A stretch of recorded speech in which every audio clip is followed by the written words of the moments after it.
Le Petit Prince d'Antoine de Saint-Exupéry, chapitre 18.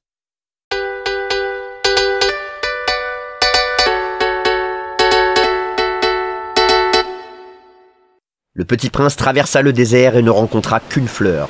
Une fleur à 3 pétales, une fleur de rien du tout. « Bonjour !» dit le Petit Prince. « Bonjour !» dit la fleur. « Où sont les hommes ?» demanda poliment le Petit Prince. La fleur, un jour, avait vu passer une caravane. « Les hommes, il en existe, je crois, 6 ou 7. Je les ai aperçus il y a des années. Mais on ne sait jamais où les trouver. Le vent les promène, ils manquent de racines, ça les gêne beaucoup. »« Adieu !» fit le Petit Prince. « Adieu !» dit la fleur. « Sans moi !» Le Petit Prince, une fois sur Terre, fut donc bien surpris de ne voir personne. Il avait déjà peur de s'être trompé de planète quand un anneau de couleur lune remua dans le sable. « Bonne nuit !» fit le Petit Prince à tout hasard. « Et bonne nuit !» fit le serpent. « Sur quelle planète suis-je tombé ?» demanda le Petit Prince. « Sur la Terre, en Afrique !» répondit le serpent. « Ah, il n'y a donc personne sur la Terre ?» ?»« Ici, c'est le désert. Il n'y a personne dans le désert. La Terre est grande, » dit le serpent. Le Petit Prince s'assit sur une pierre et leva les yeux vers le ciel. « Je me demande, dit-il, si les étoiles sont éclairées afin que chacun puisse un jour retrouver la sienne.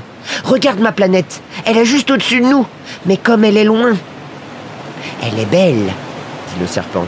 Que viens-tu faire ici ?»« J'ai des difficultés avec une fleur, dit le Petit Prince. »« Ah !» fit le serpent, et ils se turent. « Où sont les hommes ?» reprit enfin le Petit Prince. « On est un peu seul dans le désert. »« On est aussi seul chez les hommes, » dit le serpent. Le Petit Prince le regarda longtemps. « T'es une drôle de bête, » lui dit-il enfin, « mince comme un doigt. »« Mais je suis plus puissant que le doigt d'un roi, » dit le serpent. Le Petit Prince eut un sourire.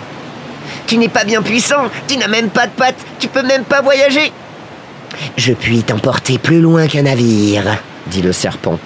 Il s'enroula autour de la cheville du Petit Prince comme un bracelet d'or. « Celui que je touche, je le rends à la terre dont il est sorti, » dit-il encore. « Mais tu es pur, tu viens d'une étoile. » Le Petit Prince ne répondit rien. « Tu me fais pitié, toi si faible, sur cette terre de granit. Je puis t'aider un jour, si tu regrettes trop ta planète. Je puis... »« Oh, j'ai très bien compris !» fit le Petit Prince. « Mais pourquoi parles-tu toujours par énigme ?»« Je les résous toutes, » dit le serpent. Et ils se turent. Note d'abord au crayon les récits des explorateurs. On attend, pour noter à l'encre, que l'explorateur ait fourni des preuves. « Alors ?» interrogea le géographe.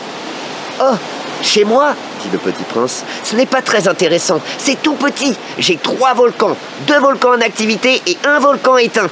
Mais on ne sait jamais. »« On ne sait jamais, dit le géographe. J'ai aussi une fleur. »« Nous ne notons pas les fleurs, dit le géographe.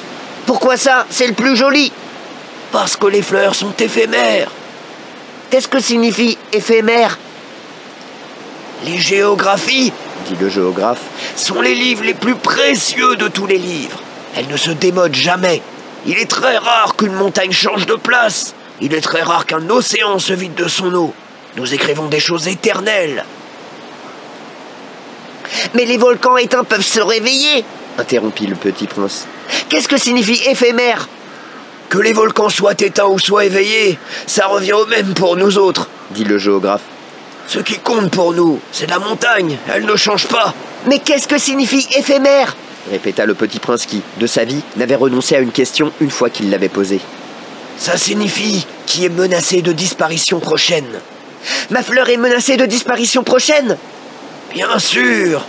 Ma fleur est éphémère, se dit le Petit Prince, et elle n'a que 4 épines pour se défendre contre le monde, et je l'ai laissée toute seule chez moi. Ce fut là son premier mouvement de regret. Mais il reprit courage.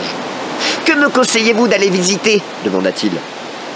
La planète Terre, lui répondit le géographe. Elle a une bonne réputation. Et le Petit Prince s'enfuit, songeant à sa fleur.